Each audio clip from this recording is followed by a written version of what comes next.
Alrighty, what's up guys? Welcome back to a new video on East Coast Manga. So today we're doing a first impression video, which I haven't done in a while. It's definitely been a minute since I've done one of these. But I actually had someone on Twitter comment and ask me to do one, so I thought it was a pretty good idea. I'm not going to do like, you know, a full-fledged review or anything, because most of you guys already A, know about this manga, or B, might have even read this or watched this.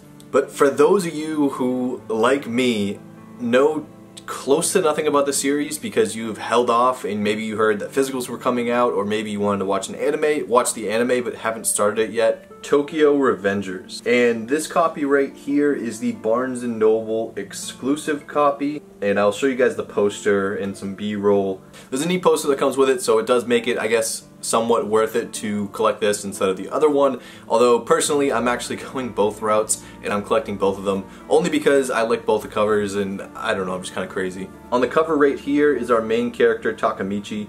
This is him in his middle school days. And let me just give you kind of a full round little B-roll as I talk about the actual volume itself and kind of the physical aspects of it and kind of what you're expecting to see. The paper quality is actually pretty good. This is a lot larger than I thought it was going to be. This is about like a Viz Sig size, but one of like the thicker ones, obviously. This is not a, you know, a thin one. This is made by Seven Seas and does retail for about $23. The next volume is scheduled to drop August 30th. Hopefully it doesn't get pushed back. We'll see. The other copy, which I'll show you guys right here, has our main character Takemichi, but in his, like, I think mid-20s. So I went into this, I'm not going to say like totally blind, because I did hear a little bit that it's kind of about time travel and stuff like that, but I didn't know anything about the characters, anything about the story. I knew pretty much nothing, so it was a very, very like first impression of me reading. And I'm gonna say I did really enjoy it. I think most people, when they've read it, have really enjoyed it. I think, you know, there's some type of situation that happens like 200 chapters from now, which people didn't really like, and that's maybe why it started to fall off a little bit. But I mean, 200 chapters of great content sounds like a great time to me, so I'm gonna end up buying it regardless. But it is interesting because, you know, you would think with all the hype and everything that has surrounded this that, you know, I might go into it with a little bit of a bias, and I would say I don't think I went into it as much with a positive bias as some of you guys may think. If there was any type of bias, it was probably a slightly negative one, only because when something is this hyped up, you're almost looking for flaws when you first start reading it, because you're like, alright, this can't be perfect, you know what I mean? And it wasn't perfect, but I still really enjoyed it, and if there is a bias, I would actually say it's totally irrelevant to the popularity of the series. My bias is actually, I love time travel stuff, so anything to do with time travel, and especially as, like, casual as you can make it, like not, you know, fighting aliens or, you know, some crazy war stuff. I really enjoy time travel, and boy does this manga have a lot of time travel.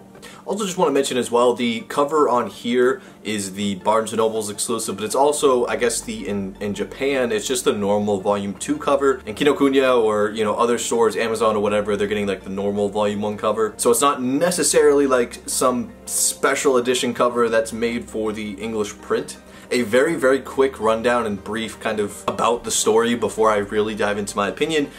Basically, we have our main character who is in his 20s. He had a friend slash ex-girlfriend who ended up dying a couple years ago due to some type of conflict with a gang in Japan. And this is a gang that when he was in middle school, he was essentially like kind of a part of it. It kind of formulated when he was in middle school.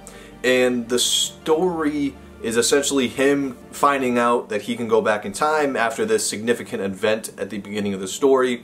And he goes back, I believe it's 12 years ago, because I think he's like 24ish. I think it's exactly 12 years ago to the day where he's time traveling. And it's essentially him trying to stop this gang from formulating so this girl doesn't end up dying, his, you know, ex-girlfriend slash friend, whatever. There's a lot that happens, and there's a lot that he learns about throughout, you know, his kind of, there's just even the beginning of him going down. There's a lot of new people he meets, and then there's a lot of things he's doing different than the first time, obviously, when he was just a kid. There's a lot more he knows now, so he's just doing things totally different and almost becoming like a different person.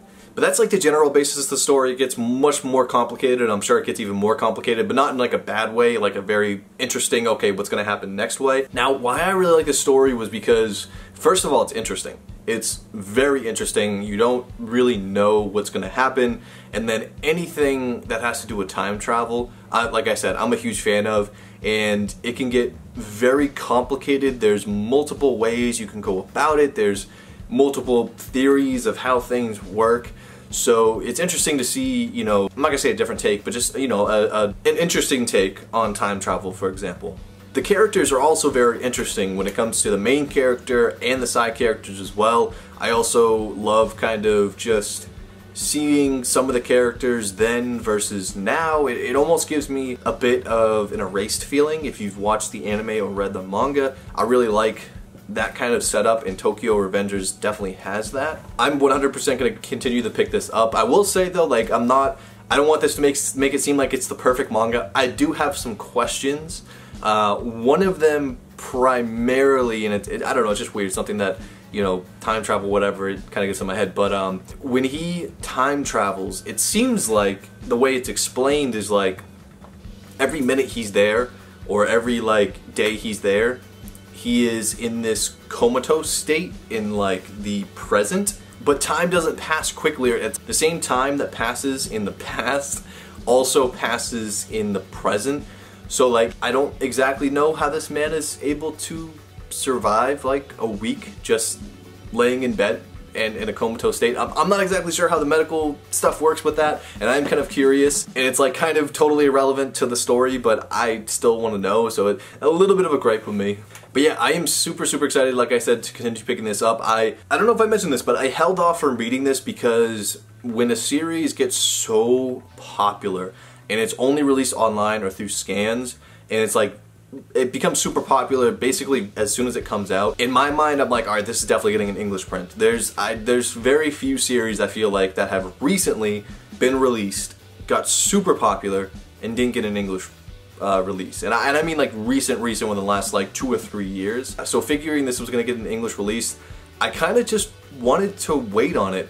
I don't know, there was a lot of other stuff I had to read, and I just kind of wanted that excitement like physically. I don't know, I just felt like it would be good to wait for it, and I'm definitely happy I did. It's the same thing with Blue Lock, very happy I waited for that. But yeah, that's gonna be it for my first impression. Hopefully this isn't too long, I'm able to edit it down pretty decently. And yeah, I will catch you guys later. Peace out.